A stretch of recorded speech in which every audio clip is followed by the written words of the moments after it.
10টি এমন আমল। 1 নম্বর, প্রতিদিন সূরা মুলকের পাঠ করা 1 নম্বর আমল, প্রত্যেক দিন। নবীজি সাল্লাল্লাহু আলাইহি সাল্লাম বলছেন, ইন্না সূরাতাম মিনাল কুরআনি 30 আয়াহ। দুনিয়ার মানুষ জেনে রাখো, কোরআনের একটা সূরা আছে যার 30টা আয়াত আছে।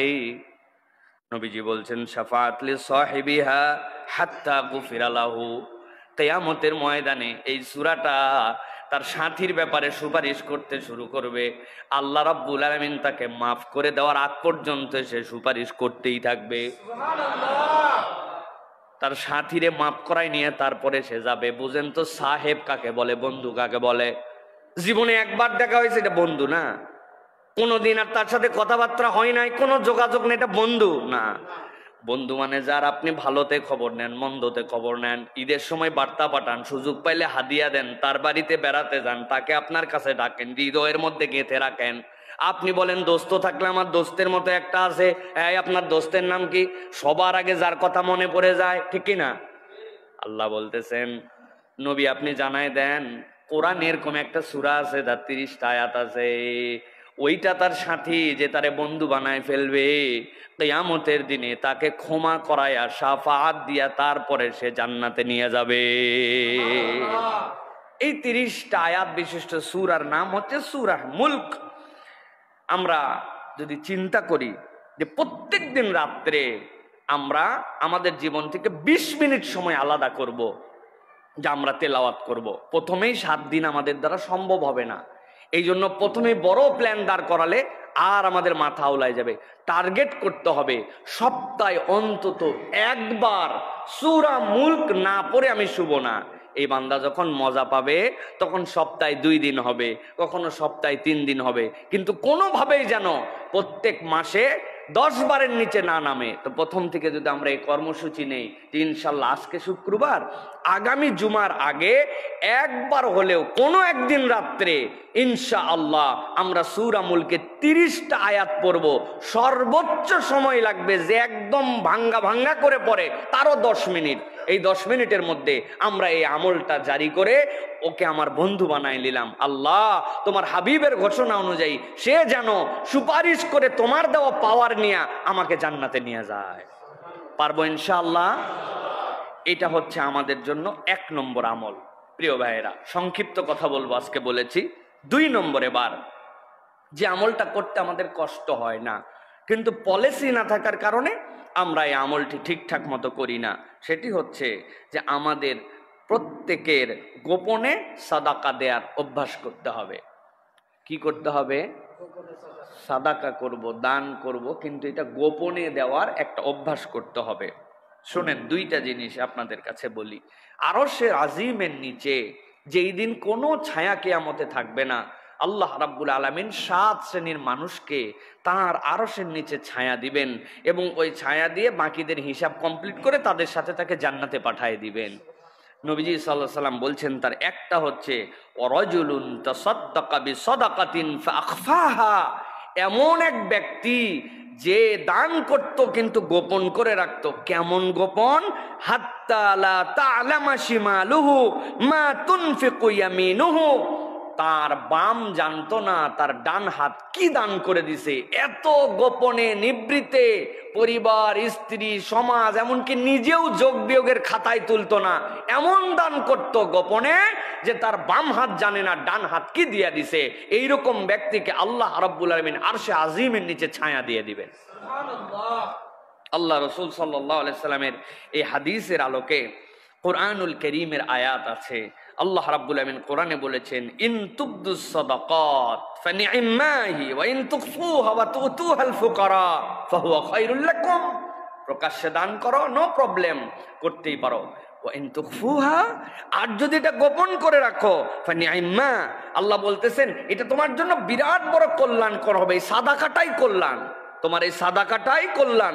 প্রকাশ্যে দাও, অপ্রকাশ্যে দাও, গোপনে দাও, তবে জেনে রাখো এই যে গোপনে ফকির মিসকিন এদেরকে তুমি যদি দাও ফাহুয়া খায়রুল লাকুম, এটা তোমার জন্য উত্তম হবে।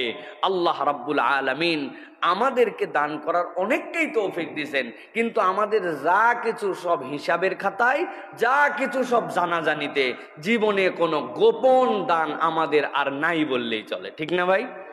এই জন্য প্রিয় ভাইয়েরা, আমরা যদি একটা কর্মসূচি ঘোষণা করি নিজেদের জীবনে যে প্রতিদিন 1 টাকা হলেও আমরা গোপনে দান করব, যেটা কেউ জানবে না, কেউ দেখবে না, একটা পলিসি থাকবে এই সিস্টেমে, আমি 1 টাকা হলেও আমার জীবনে একটা গোপন দান থাকবে। হতে পারে 8 আনা পয়সা, কিন্তু এটা গোপন, প্রকাশ্য অনেক আছে, কিন্তু এমন সিস্টেমে আল্লাহর আরশে আজিমের নিচে তো আমার ছায়া লাগবে, এই জন্য না আমি করতেছি। আপনি বলবেন হুজুর সবই তো লোকজনের সামনে, ফকির মিসকিনও লোকজনের সামনে চায়। ভাই আপনারে যদি কিয়ামতের বিপদ থেকে বেঁচে আরশে আজিমের ছায়া নিতে হয়, তাহলে এই বুদ্ধি আপনি করবেন না?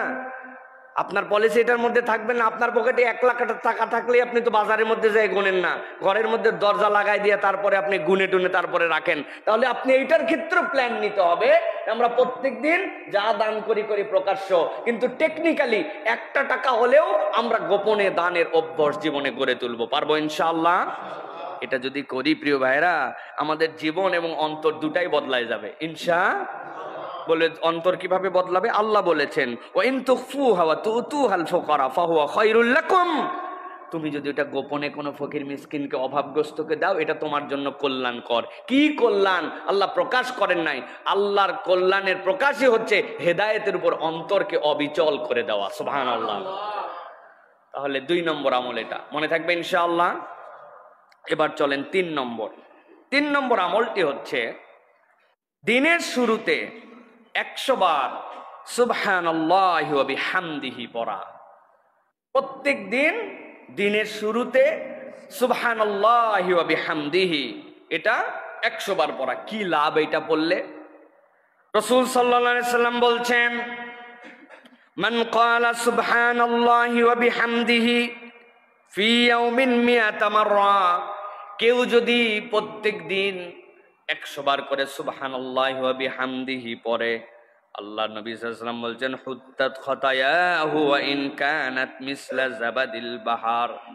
আল্লাহ রাব্বুল আলামিন এই সুবহানাল্লাহি ওয়া বিহামদিহি এইটার ফজিলত এত দান করেছেন, ওই বান্দার যদি সাগরের ফেনা পরিমাণ গুনাহ থাকে, আল্লাহ রাব্বুল আলামিন ওই বান্দাকে মাফ করে দিবে। এক সাগরের ফেনা, এত গুনাহ হয়ে গেছে ওই বান্দার, এই গুনাহগুলা গুনাহ সাগীরা, ছোট ছোট গুনাহ জমতে জমতে বিশাল একটা গুনার ভান্ডার হয়ে গেছে তার, এক সাগরের ফেনার মতো। নবীজি বলছেন ওই বান্দা সকালবেলা কি পড়েছে? সুবহানাল্লাহি ওয়া বিহামদিহি, সুবহানাল্লাহি ওয়া বিহামদিহি, সুবহানাল্লাহি ওয়া বিহামদিহি।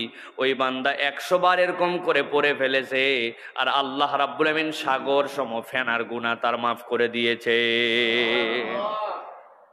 জানি সবাই আমরা এটা, কিন্তু আমাদের প্র্যাকটিস করে হয়ে ওঠে না, এই জন্য আমাদের জীবন পরিবর্তন হয় না, আমলের জিন্দেগি হয় না। গতানুগতিক ধারায় সব চলতেছে। সকালে ওঠার পরে পেস্ট আছে, ব্রাশ আছে, সকালে ওঠার পরে হাঁটা আছে, নাস্তা আছে, নতুন জামা পরা আছে, বের হওয়া আছে, বের হওয়ার আগে হাতের চাবি নেওয়া আছে, ব্যাগ নেওয়া আছে, সব আছে, শুধুমাত্র আমলটুকু নাই, ঠিক কিনা ভাই? অথচ একটু অভ্যাস করলেই আমরা এইটা করতে পারি। প্রিয় ভাইরা, এটা কেন করতে হবে এটার ব্যাখ্যা করেছেন মুফাসসিররা। সূরা হিজর এর ৯৮ নম্বর আয়াত আল্লাহ বলেছেন ফাসাব্বিহ বিহামদি রাব্বিকা ওয়া কুম মিনাস সাজিদিন। প্রত্যেক নবীর দায়িত্ব ছিল আপনি আল্লাহ রাব্বুল আলামিনের জন্য একনিষ্ঠ হন, সিজদাকারী এবং আল্লাহর শুকরগুজার, আল্লাহর প্রশংসাকারী বান্দা হন। প্রত্যেক নবীওয়ালার দায়িত্ব ছিল যে তার তাসবির প্রতি নিমগ্ন থাকা। যখন কোনো বান্দা এই সুবহানাল্লাহি ওয়া বিহামদিহি পড়ে, সে নবীওয়ালা একটা আমল করে। তাহলে এই আমলটার অভ্যাস আমাদের জীবনে নিতে হবে। এখন কর্মসূচি কি?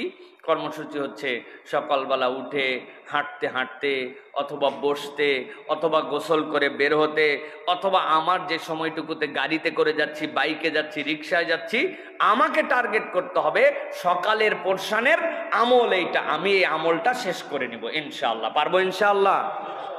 প্ল্যান রাখতে হবে প্রিয়। আল্লাহ আমাদেরকে তৌফিক দান করেন। এবার চলেন 4 নম্বরে।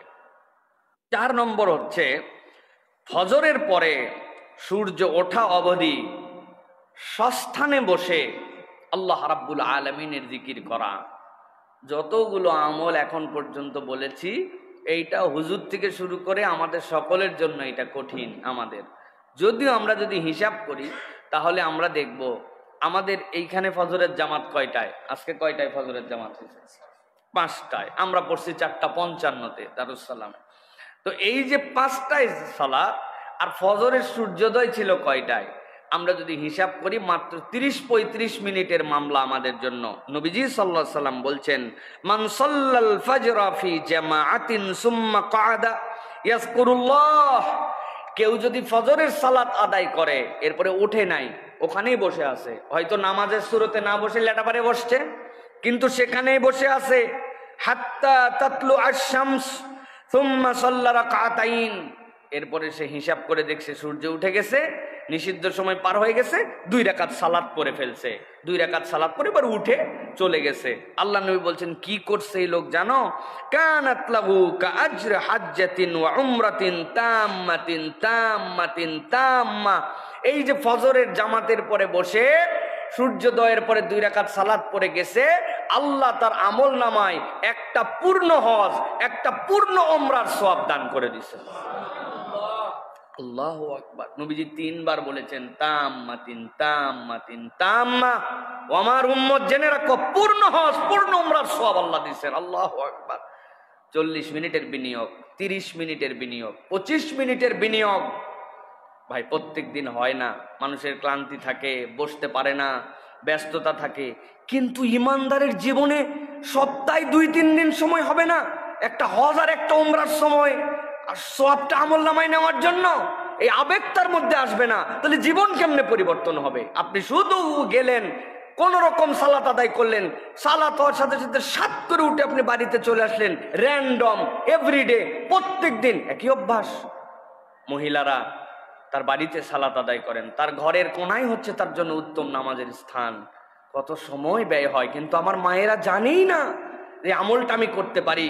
এখন আধুনিক যুগ, গুগল করে দেখে নিছেন আজকে সূর্যোদয় কয়টায়, ওখানে বসছেন, কোরআন শরীফটা পাশেই রেখে দিয়েছিলেন, কোরআন মজিদটা ওইখানে তেলাওয়াত করেছেন, জিকির আজকার গুলা করেছেন, সূর্য উঠছে 2 রাকাত সালাত পড়ে আপনি জায়নামাজটা গুটাই নিয়ে উঠে চলে গেছেন, আল্লাহ আপনার আমার আমল নামায় একটা কবুলকৃত হজ এবং উমরার সওয়াব লিখে দিয়েছেন। অতএব প্রিয় ভাইয়েরা, সপ্তাহে অন্তত 1 দিন হলেও আমল করতে হবে। চেষ্টা করবেন ইনশাআল্লাহ, করবেন ইনশাআল্লাহ। আল্লাহ রাব্বুল আলামিন আমাদেরকে আমলটা করার তৌফিক দান করেন। কুরআনুল কারীম এটার সমর্থনে কথা বলেছে। আল্লাহ বলছেন ওয়াসাব্বিহ বিহামদি রাব্বিকা ক্বাবলা তুলুইশ শামসি ওয়া ক্বাবলা গুরুবিহা, সূর্য উদয়ের আগে আল্লাহর প্রশংসা করো আর সূর্য অস্ত যাওয়ার পরে আল্লাহর প্রশংসা করো। এই যে সূর্য উঠার আগের জিকির আর 2 রাকাত সালাত সূর্য উঠায়, এটা হচ্ছে সেইটার সাথে সামঞ্জস্যশীল একটা আমল। আল্লাহ যেন আমাদেরকে করার তৌফিক দান করেন। কয় নম্বর বললাম ভাই? ভুলে গেছেন না তো? এবার 5 নম্বর চলেন। আল্লাহ রসুল সাল্লাল্লাহু আলাইহি ওয়াসাল্লাম বলছেন, দুনিয়ার মানুষ, তোমাদের আরেকটা অনন্য আমল আছে, আমরা করি কিন্তু দেখেন আমাদের র্যান্ডম নাই। বাবা মার জন্য প্রতিদিন দোয়া করা এবং তাদের জন্য কিছু না কিছু সাদাকা করা। বাবা মার জন্য দোয়া, যার বাবা মা বেঁচে আছেন তার জন্য, আর যার বাবা মা মারা গিয়েছেন তার জন্য। কত ভাই এখানে আছেন, আমাদের আব্বা আম্মা উভয়েরই চলে গেছেন দুনিয়া থেকে। কারা কারা ভাই দেখি তো, একটু হাত উঁচু করেন তো। কাদের আব্বাও নাই, আম্মাও নাই? আল্লাহু আকবার। কাদের বাবা নাই? শুধু কত মানুষের বাবা নাই, কাদের মা নাই? আমাদের মা নাই, অনেকের বাবা নাই, অনেকের আব্বা আম্মা উভয় চলে গেছে। আর আল্লাহ নিয়ামতটা বাঁচাই রাখছেন কার কার? যাদের আব্বা আম্মা বেঁচে আছেন। আমরা বড় সৌভাগ্যবান যে আমাদের জান্নাতের দরজা এখন পর্যন্ত ভেঙে যায় নাই। আমাদের জান্নাতের দরজা খোলা আছে, কিন্তু আমরা আমাদের জান্নাতের দরজাটা ব্যবহার করতে পারতেছি না। নবীজি বলছেন এই 2 জনই তোমার জান্নাত, এই 2 জনই তোমার জন্য জাহান্নাম। এখন যার বাপ মা চলে গেছে তার কি করণীয়? যার বাপ মা বেঁচে আছে তার কি করণীয়? আমরা বেশিরভাগ সন্তানরা পিতা মাতার ব্যাপারে গাফেল। কত হুজুরের কাছে দোয়া চাইলাম, কত লোকের কাছে কত সমস্যার জন্য বললাম, কিন্তু কখনো চিন্তাই করি নাই আমার জান্নাতের রাস্তা আছে আমার পিতা মাতা। যে কোনো বিষয় সকলের আগে তিনি আপনার হকদার। রাসূলুল্লাহ সাল্লাল্লাহু আলাইহি ওয়াসাল্লাম বলছেন, ইদা মাতা ইবনে আদম ইনকাতা আমালুহু ইল্লা মিন সালাসিন, যখন কোনো বনি আদম মরে যায় সব আমল তার বন্ধ হয়ে যায়, কেবল 3টা আমল তার আমল নামায় যেতে থাকে। এর মধ্যে একটা ওয়ালাদুন সালিহুন ইয়াদউ লাহু, তার নেক সন্তান যখন তার জন্য দোয়া করে আল্লাহ কোনো বাধা বিপত্তি ছাড়া ডাইরেক্ট তার আমল নামায় সেটা পৌঁছায় দেয়। সুবহানাল্লাহ ওয়া বিহামদি। এই জন্য প্রত্যেক দিন পিতা মাতার জন্য দোয়া করা, রব্বির হামহুমা কামা রব্বায়ানি সগীরা, এমন ইউনিভার্সাল দোয়া। এটা না মরা বাপ মায়ের জন্য না জীবিত বাপ মায়ের জন্য, আপনি আলাদা করতে পারবেন না। রব্বি ও আমার আল্লাহ, ইরহাম আপনি দয়া করেন, হুমা আব্বা আম্মার উপরে, কামা যেরকম রব্বায়ানি তারা আমার প্রতিপালন করেছিলেন। ছোটবেলায় আমি যখন শুয়েছিলাম প্রস্রাব পরিবর্তন করার আমার কোনো ক্ষমতা ছিল না, আমার আব্বা আম্মা প্রস্রাব পরিবর্তন করাইছেন। দাঁত দিয়ে কামড়ায় খাওয়ার মতো শক্তি ছিল না, চুষে চুষে মায়ের দুধ খেয়েছিলাম। আল্লাহ কি ভালোবাসায় না, দুনিয়ার সবাই ঘুমাইছে, আমার মা সারা রাত ঘুমায় নাই। আল্লাহ এই যে আগলায় রাখছিল, এই যে দয়া করছিল, এই যে ভালোবাসা দিছিল, রব্বুল আলামিন তুমিও আমার পিতা মাতার জন্য এরকম দয়া করো। ওটা আল্লাহ মৃতর জন্য বলেন নাই, জীবিতর জন্য বলেন নাই, এমন ভাষা দিছেন যে সন্তান দোয়া করলে মৃতরটা মৃতের ভাগে যাবে, জীবিতরটা জীবিতর ভাগে চলে যাবে। সুবহানাল্লাহ। কিন্তু আমরা দোয়া করি না। এটা আমলের মধ্যে নিতে হবে, এটা আমার একটা আমল। আর প্রত্যেক দিন তাদের জন্য কিছু সাদাকা করা, প্রত্যেক দিন 8 আনা 1 টাকা 1 কাপ চা কাউকে খাওয়ানো, কোনো একদিন কাউকে বাজার করে দেয়া, ফলের সিজন একটা কাঁঠাল একজন মানুষকে একদিন কিনে পাঠাই দিছি। বাবা মার জন্য আমি সাদাকা করছি। আমার বাবা মা আমার কাছে থাকলে 1 চাকা ইলিশ মাছ খাইতেন, সবচেয়ে ভালো পিসটা আমি দেওয়ার চেষ্টা করতাম। ইলিশের সিজনে সমর্থ পাইছি, টপ করে একজন মানুষকে একটা ইলিশ বাবা মার পক্ষ থেকে কিনে খাওয়াই দিছি, 1 কেজি আপেল দিয়ে দিছি। রমজান মাসে আমার বাপ মা বেঁচে থাকলে ইফতার করতেন, 10টা 30টা ইফতারির বাবার নামে, 30টা ইফতারি মায়ের নামে হাদিয়া করে দিছি। সন্তান শুধু খুঁজবে কেমনে বাপ মায়ের জন্য কিছু একটু করা যায়, সেটা জীবিত এবং মৃত। বান্দা যদি র্যান্ডম পিতামাতার জন্য দোয়া করে আর র্যান্ডম যদি একটু হলেও সাদাকার নিয়ত করে, আল্লাহ ওই বান্দার জীবন এবং অন্তর ঘুরাই দিবেন। এটা আল্লাহ রাব্বুল আলামিন নিজে বান্দার জন্য অফার করেছেন। প্রিয় ভাইরা, অতএব আমরা অধিকাংশ বাপ মায়ের জন্য দোয়া করি না। কর্মসূচি হবে আজকের থেকে যে যেহেতু অনেক দিনের কাফফারা বাকি আছে, স্পেশালি এই সপ্তাহে অথবা প্রত্যেক দিন শুধু আল্লাহর হামদ, রাসূল সাল্লাল্লাহু আলাইহি ওয়াসাল্লামের প্রতি দরুদ এবং সালাম পড়ার পরে 5 মিনিট শুধুই বাপ মার জন্য দোয়া করব। পারবো ইনশাআল্লাহ? 5 মিনিট পারবেন ইনশাআল্লাহ? 5 মিনিট আরবি জানা লাগবে না, আল্লাহ বাংলা বোঝে, ভাষার কোনো ধর্ম নাই, ধর্মীয় ভাষা আছে। অথবা আল্লাহর কাছে আপনি বাংলায় বলেন, মনে করে করে বলেন, আল্লাহ যখন আমার 1 বছর বয়স ছিল, আমার যদি গু চেঞ্জ না করতো আমার মা, সেই শীত যেই শীতের মধ্যে প্রস্রাব করে দিয়েছিলাম, সবাই শুয়ে গেছিল, আমার মা যদি সারা রাত ওই প্রস্রাবে শোয়ায় রাখতো, আল্লাহ আমার বুকের মধ্যে কফ জমে শেষ হয়ে যেতাম। মা কেমনে জানি জেগে গেছিল, কেমনে জানি আমারে আগলায় নিছিল। আল্লাহ এই ঋণ কোনোদিন সহ্য করতে পারবো না, 1 রাতকে কখনো আমি পৃথিবীর সব দিয়ে বদলায় দিতে পারবো না। আল্লাহ ওই আব্বা আম্মার জন্য তুমি দয়া করো। আল্লাহ আল্লাহ এতদিন ভুল করছি, আল্লাহ করতে পারি নাই, আল্লাহ আগের ভুলগুলো মাফ করো, এখন থেকে আমার বাপ মার জন্য দোয়া করব। এইভাবে সন্তান যদি বাপ মার জন্য দোয়া করে আর সে আজিম নড়ে উঠবে, আল্লাহ ওই পিতামাতাকে মাফ করে দিবে ইনশাআল্লাহ। আর রুহানি দোয়া কাকে বলে? রুহানি দোয়া বলে বান্দা যখন কারোর জন্য দোয়া করে, ওইটা তার উপরে পৌঁছালে আল্লাহ খুশি হন, আল্লাহর খুশি ওই রুহ থেকে আল্লাহর রহমত আবার তার কাছে নিয়ে আসে, এটাই রুহানি দোয়া। এটা অটোমেটিক আপনি পেয়ে যাবেন প্রিয় ভাইরা। অতএব এই আমলটা আমাদের করতে হবে। এটা কয় নম্বর গেল? 5। এবার চলেন 6 নম্বরে। 6 নম্বরটা হচ্ছে আল্লাহ কোরআনুল কারীমের মধ্যে বলেছেন এবং নবীজি হাদিসের মধ্যেও আসছে, একাকী কাঁদা, অন্তরের গভীর থেকে তওবা। একাকী। এখন তো কথা বললে ইমোশন চলে আসলে, একজন দোয়া করলে বাকিদের ফিলিংস আসলে চোখে পানি আসে। একাকী আল্লাহর জন্য কাঁদা। আল্লাহ রাব্বুল আমিন বলছেন কোরআনুল কারীমের মধ্যে, ইযা যুকিরাল্লাহ ওয়াজিলাত কুলুবুহুম, এমন কতকগুলা মানুষ আছে যে মানুষগুলা আল্লাহর জিকির স্মরণ করে, করার পরে তাদের অন্তর নরম হয়ে যায়। কেমন নরম হয়? আল্লাহ বলছেন তাদের চোখ দিয়ে পানি পড়তে শুরু করে। ওই বান্দা আল্লাহকে দেখে নাই, ওই বান্দা জান্নাত দেখে নাই, জাহান্নাম দেখে নাই। নিজের আমল নামার এমন পাপ আছে যেটার কথা বান্দা ভুলে গেছে, কিন্তু বান্দা এমন ভাবে নিজের হৃদয়ে আল্লাহর ভীতিকে জাগ্রত করে নিজের অপরাধগুলাকে আল্লাহর সামনে দাঁড় করাইছে।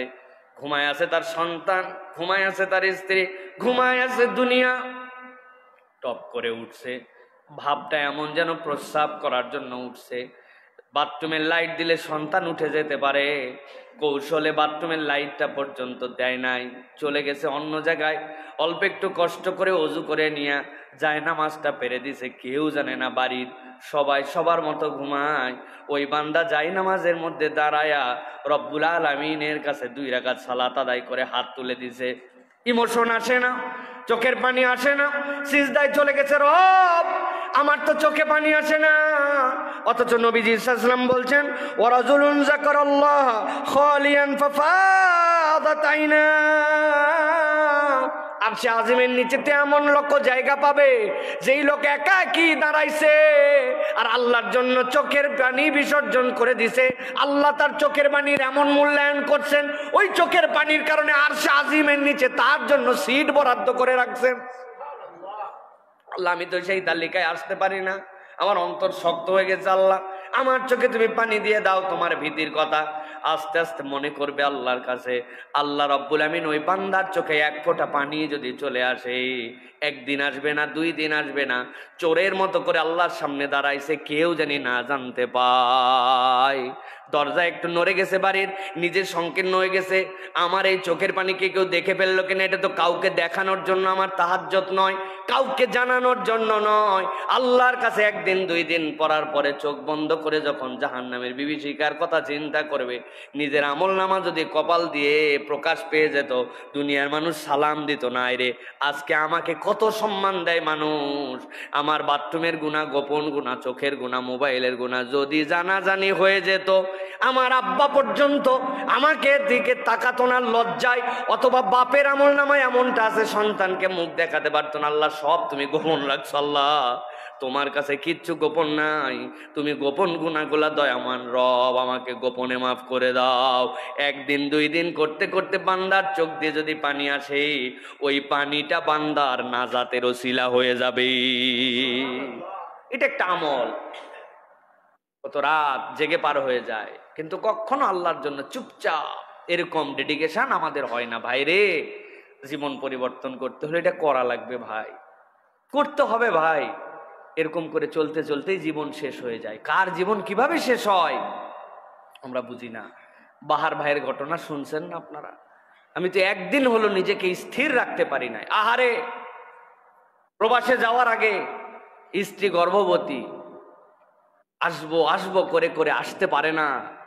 1 মাস আগে টিকিট করছে, সন্তানদের জন্য বাজার করছে, জয়েন্ট ফ্যামিলি, ভাইয়ের জন্য বাজার করছে, ভাইয়ের বউয়ের জন্য, আব্বার জন্য, আম্মার জন্য।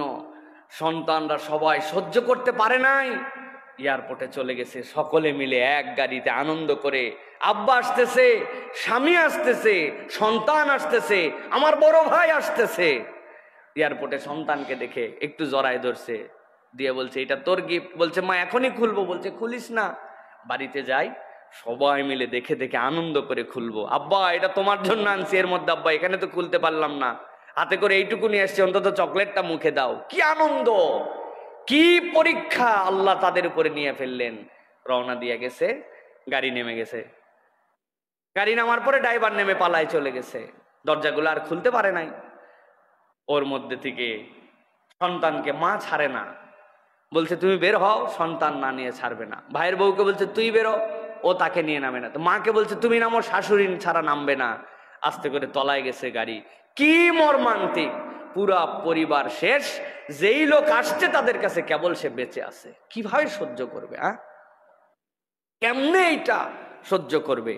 এই যে রাস্তাঘাটের অব্যবস্থাপনা, ড্রাইভারদের এই যে ধরনের আচরণ, এইগুলো সে কিছুই জানতো না। রব্বুল আলামিন তার পুরা পরিবারের উপর একটা পরীক্ষা নিয়ে ফেললেন। প্রিয় ভাইয়েরা, এই জন্য আমাদের অনেক দিকের শিক্ষা এর মধ্যে আছে। জীবন এই মুহূর্তেই শেষ হয়ে যেতে পারে। তিনটা ক্ষেত্রে আমি সবসময় বলি, তিনটা পরিবহন ডেঞ্জারাস। একটা পিকনিকের জন্য পরিবহন ডেঞ্জারাস পরিবহন, এখানে সবগুলা মাতালের মতো থাকে, আনন্দ বিনোদন হুঁশ আক্কেল কিচ্ছু থাকে না। 2 নম্বর বিয়ের গাড়ি, বড় ডেঞ্জারাস, একটা বিনোদনপূর্ণ পরিবেশ নিয়ে চলতেছে। আর 3 নম্বর প্রবাস থেকে ফেরে যারা, এই গাড়িগুলো বড় ডেঞ্জারাস, কারণ ওই সময় ভিন্ন রকম একটা ফিলিংসের মধ্যে থাকে। তো এইগুলোতে সতর্ক হতে হয়। গাড়ি যদি পানির দিকে ডুবে যায়, আপনি যত জোরে মারেন গ্লাস খুলবে না। এটার কিছু টেকনিক আমাদের প্রত্যেকের জানা উচিত। মাথার পিছনে যে ইয়েটা থাকে, আমাদের মাথার পিছনে ঠেস দেওয়ার জন্য, সাথে সাথে ওইটা টেনে খুলে ফেলতে হয়। ওইটার 2টা লোহা থাকে, ওই লোহা দিয়ে গ্লাসে বাড়ি দিয়ে ভাঙতে হয়, তাছাড়া আপনার লাত্থায় ঘুষায়া গ্লাস আর খুলতে পারবেন না। এইগুলো আমাদের জানা দরকার। সর্বোচ্চ কথা, এই যে জীবনটুকু চলে গেল, কি দীক্ষা দিয়ে গেল ভাই? জীবন বড় ঠুনকো, মৃত্যুই আসল গন্তব্য, তাই না? হাজার আফসোস করেন আপনি, বাহার ভাইয়ের হৃদয়কে আপনি ভরাতে পারবেন না। পারবে কেউ? কিয়ামত হয়ে গেলেও পারবে না। তার যা হারাইছে তা হারাই গেছে। এখন আল্লাহ আমাকে বাঁচায় রাখছেন, আল্লাহ আমাকে হায়াতে রাখছেন, ওইটুক কাজে লাগাই ভাই। কখন মৃত্যু চলে আসবে কে জানে। ওই যে আমার নতুন মুয়াজ্জিন, এই অঞ্চলে তাতে সুন্দর কেউ আজান দিতে পারে না, আলহামদুলিল্লাহ। তার আগে আমার বেলাল ভাই ছিল। কি দোষ, কি অপরাধ বেলালের? কিচ্ছু না, বাজার করে রিক্সায় করে ফিরতেছে, তার রিক্সায় তার টাকায় সে উঠছে, পিছন থেকে ট্রাক দিয়ে মারি দিয়ে একটা সুস্থ লোকরে শেষ করে দিছে, পঙ্গু বানায় দিছে, তার ক্যারিয়ারটা শেষ হয়ে গেছে। এরকমই তো দুনিয়া না আমাদের, এরকম জায়গা থেকে। সুতরাং আল্লাহ যতটুকু সুযোগ দিছেন ওইটাকে মনে করি গনিমত, ওইটাকে মনে করি কাজ। এক আফসারের দিক তাকায় আপনি যদি দুঃখ ব্যথা অনুভব করে নিজের জীবনের মূল্যায়ন না করতে পারেন, তাহলে শুধুমাত্র হাহুতাশ করে আমাদের কি লাভ? আল্লাহ তাকে ধৈর্য ধরার তৌফিক দান করেন। আল্লাহ তাকে এমন কিছু নিয়ামত দেন যেন এই বাচ্চা, এই ভাইটা দুনিয়ার এই পরীক্ষায় উত্তরায় যেতে পারেন। বলে আল্লাহুম্মা আমিন। আল্লাহ আর আমাদেরকে আমল বাড়ানোর তৌফিক দান করেন। তাহলে প্রিয় ভাইয়েরা, 6 নম্বরে গেল একাকী কাঁদা, মনে থাকবে তো ইনশাআল্লাহ। 7 নম্বরে দিনে অন্তত পক্ষে 10 থেকে 100 বার লা ইলাহা ইল্লাল্লাহু ওয়াহদাহু লা শারীকা লাহ, এইটা পড়ার জন্য চেষ্টা করা। নবীজি সাল্লাল্লাহু আলাইহি ওয়াসাল্লাম বলছেন, খুব গভীরভাবে শোনেন, মান ক্বালা লা ইলাহা ইল্লাল্লাহ ওয়াহদাহু লা শারীকা লাহ লাহুল মুলকু ওয়া লাহুল হামদু ওয়া হুয়া আলা কুল্লি শাইইন কাদির ফি ইয়াউমিন মিয়াতা মাররাতিন কানাত লাহু আদলু 10 রিকাব। কেউ যদি প্রত্যেক দিন 100 বার পড়তে পারে, কি পড়তে পারে পড়েন তো আমার সাথে, লা ইলাহা ইল্লাল্লাহ ওয়াহদাহু লা শারীকা লাহ লাহুল মুলকু ওয়া লাহুল হামদু ওয়া হুয়া আলা কুল্লি শাইইন কাদির। এইটা জানে না এরকম কোনো বান্দা নাই। 100 বার যদি পড়ে, আল্লাহর নবী বলছেন 10টা দাস মুক্ত করলে যে সওয়াব, 10টা বান্দা গোলামির মধ্যে আছে তাদেরকে আজাদ বানায় দিলে যে সওয়াব, আল্লাহ তার আমল নামায় সে সওয়াব দান করে দিবেন। আরেকটা হাদিসের মধ্যে আসছে, কেউ যদি 10 বার পড়ে, 10 বার লা ইলাহা ইল্লাল্লাহ ওয়াহদাহু লা শারীকা লাহ লাহুল মুলকু ওয়া লাহুল হামদু ওয়া হুয়া আলা কুল্লি শাইইন কাদির, বনি ইসমাইলের তথা নবী করিম সাল্লাল্লাহু আলাইহি ওয়াসাল্লামের বংশের 40টা গোলামকে আজাদ করে দিলে যে সওয়াব হয়, আল্লাহ তার আমল নামায় সওয়াব দান করে দিবেন। সুবহানাল্লাহ, কত সহজ আমল, কিন্তু আমাদের টার্গেট নাই, কোনো প্ল্যানিং নাই, কি করব। আমি 10টার কথা এই জন্য বলছি, লিখে ফেলে টার্গেট করে প্ল্যানিং করে, মনে না থাকলে এই ওয়াজ ইউটিউব থেকে সার্চ করে বের করে তাও আপনাকে এই কাজের মধ্যে যেতে হবে, যে আমার জীবন থাকবে আর 10 বার এটা পড়বো না, এরকম হবে না, পারবো না ইনশাআল্লাহ। প্রিয় ভাইয়েরা, এটা হচ্ছে একটা বিরাট বড় কাজের ফাঁকে আমি একটা টার্গেট করছি, প্রত্যেক সালাতের পরে 10 বার, আর সারা দিনে 10 বার, 10 বার 50 বার। মানে সালাতের পরে যদি ওজিফা হয় লা ইলাহা ইল্লাল্লাহু ওয়াহদাহু লা শারীকা লাহুল মুলকু ওয়া লাহুল হামদু ওয়া হুয়া আলা কুল্লি শাইইন কাদির, আমি পড়লে 30 সেকেন্ডেই পড়া যায় 10 বার, আমার ওজিফা এটা। তাহলে 5 সালাতের পরে 50 বার, আর বাকি 50 বার। আর যদি কিছু না পারি অন্তত 10 বার, যে কোনো একটা সালাতের পরে হলেও, কিন্তু আমার প্রত্যেক দিন এটা মিস যাবে না। এই আমল আল্লাহ রাব্বুল আমিনের পক্ষ থেকে আমাদের জন্য রহমত নিয়ে আসবে ইনশাআল্লাহ। এবার 8 নম্বরে, প্রত্যেক দিন 1 আয়াত হলেও কোরআন তেলাওয়াত করা। ভালো করে বুঝেন, প্রত্যেক দিন 1 আয়াত হলেও কোরআন তেলাওয়াত করে। হুজুর সূরা ফাতিহা ছাড়া কি নামাজ হয়? নামাজের মধ্যে কি সূরা কেরাত পড়ি না? না, সালাতের মধ্যে যা পড়েন তেলাওয়াত করা ফরজ, তাহলে ওইটা আপনার সালাত বাস্তবায়ন করার জন্য পড়েন না। কিন্তু এই তেলাওয়াতটা হবে তেলাওয়াতের নিয়তে 1 আয়াত হলেও পড়া। আল্লাহ রাব্বুল আলামিন কোরআনুল কারীমের মধ্যে বলেছেন, সূরা বনী ইসরাঈলের 9 নম্বর আয়াতের মধ্যে কেন কোরআন পড়তে হবে? ইন্না হাযাল কুরআনা ইয়াহদি লিল্লাতী হিয়া আকওয়াম। মানুষ যদি হেদায়েতের উপর অটল অবিচল থাকতে চায়, এই কোরআনের কোনো বিকল্প নাই। নবীজি সাল্লাল্লাহু আলাইহি ওয়াসাল্লাম বলছেন, ইকরাউল কোরআন ফাইন্নাহু ইয়াতি ইয়াউমাল কিয়ামাতি শাফিআন লিআসহাবিহি। ও বান্দা, কোরআন পড়ো, কোরআন পড়ো। হয়তো কোরআনের অর্থ জানো না, যা পড়ো 100% বুঝো না। তুমি বুঝলে তো অনেক ভালো, কিন্তু না বুঝলেও কোরআন পড়ে লাভ আছে। কোরআন পড়লে কোনো লস নাই। আল্লাহ নবী বলছেন যে কোরআন পড়ে, কোরআন তেলাওয়াত করে, ওই কোরআনুল কারীম কিয়ামতের দিনে এই পড়ার বিনিময়ে তার জন্য সুপারিশকারী হিসেবে দাঁড়ায় যাবে। একটা আয়াত হলেও। কর্মসূচি কি? কর্মসূচি হচ্ছে মোবাইলে প্রত্যেকের কোরআনের অ্যাপস নামাতে হবে। প্রত্যেকের ফোনে, যারা অ্যান্ড্রয়েড ফোন ইউজ করেন প্রত্যেকের ফোনে, যেহেতু আমরা ফোনবাজ, এখন ফোন ইউজার না ফোনবাজ, কি বলছি? ফোনবাজ আমরা। এই জন্য প্রত্যেকের ফোনে, কার কার মোবাইলে এখনো কোরআনের অনুবাদ এবং কোরআনের মাসহাফ নাই, হাত উঁচু করেন। কার কার নাই কোরআনে? সবার চেক করবো কিন্তু নামাজের পরে একবারে দাঁড় করায়। পিছায় বয়ে গেছে সবাই। একবার যদি নিজে না পারেন অন্যের কাছ থেকে আজকে দেখে নেবেন, গুগল প্লে স্টোর থেকে, অ্যাপেল স্টোর থেকে কিভাবে ফ্রি কোরআন নামাতে হয়, যেটা আপনি পড়তে পারেন। কত কিছু গেম নামান, নামান, আপনার মোবাইলে জুয়ার অ্যাপস পর্যন্ত খুঁজলে পাওয়া যাবে। হ্যাঁ, আন্দাজি। আর আপনি এটা নামান নাই। এটা নামায়া 1 আয়াত 2 আয়াত হলেও, একটা অ্যাপস আছে আল কোরআন নামে, রিমাইন্ডার দিবে আপনাকে যে আজকে আপনি তেলাওয়াত করছেন কিনা, এই আয়াতটা পড়েন। যে হালতেই থাকেন ক্লিক করবেন, না বুঝলে যে বুঝে এর কাছে যাবেন, যাই বুঝে নিবেন। আপনাকে আমাকে প্রত্যেক দিন একটু হলেও কোরআন তেলাওয়াত করতে হবে। তবে মোবাইলের টাগে বললাম, এর থেকে বরকত হচ্ছে মাসহাফ ছুঁয়ে পড়া। এর থেকে বরকত জীবনে কিছু হতে পারে না। এটার সাথে শরীরের একটা রিফ্লেকশন আছে, কালামুল্লাহ, সেটাকে গ্রন্থবদ্ধ করা হয়েছে, সেটা আপনি হাতে নিয়ে আসেন, আপনার ঠোঁট দিয়ে উচ্চারণ হচ্ছে আল্লাহর কালাম। বান্দার হৃদয় থেকে, শরীর থেকে, সবকিছুর মধ্যে এটা রিফ্লেকশন আছে। এই জন্য কালামুল্লাহকে সামনে নিয়ে চোখে চোখে দেখে এটাও পড়ার অভ্যাস করতে হবে। কিন্তু 1 আয়াত হলেও ওজিফার মধ্যে রাখতে হবে। পারবো ইনশাআল্লাহ? প্রিয় ভাইয়ের, আল্লাহ আমাদেরকে তৌফিক দান করেন। 9 নম্বরে, অভিনব একটা আমল, কাউকে নীরবে ক্ষমা করে দেওয়া, না জানায় ক্ষমা করে দেওয়া। প্রিয় ভাইয়েরা, আল্লাহ কোরআনুল কারীমের মধ্যে বলেছেন, সূরা নূরের মধ্যে এসেছে, সূরা শুরার মধ্যে এসেছে, আল্লাহ বলছেন ওয়ালিয়াফু ওয়ালিয়াসফাহু আলা তুহিব্বুনা আন ইয়াগফিরাল্লাহু লাকুম। তোমরা তাদেরকে ক্ষমা করে দাও, মাফ করে দাও, ওভারলুক করো, ছেড়ে দাও। আল্লাহ বলছে আলা তুহিব্বুনা আন ইয়াগফিরাল্লাহু লাকুম, তুমি কি চাও না বান্দা যে আল্লাহ তোমাকে মাফ করে দেন? কন্ডিশনটা দেখেন, আল্লাহর মাফ নিতে চাও, ক্ষমা করে দাও, ওভারলুক করো, ছেড়ে দাও। এই রে কষ্ট দেওয়া আমারে দিছে ভাই, সব বলতে পারি, বলা যায় না ভাই। একদিন নীরবে নিভৃতে, কেউ জানে না, যা মাফ করে দিলাম, যা ধরে রেখে কি লাভ, আল্লাহ তুমি আমারে মাফ করে দিও। এই যে অনুভূতি প্রত্যেকের জীবনে আছে।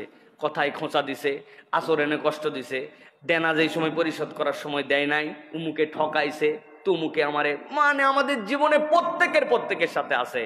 বউ কষ্ট দিছে, আছে না ভাই? আর আপনি কষ্ট দেন নাই না?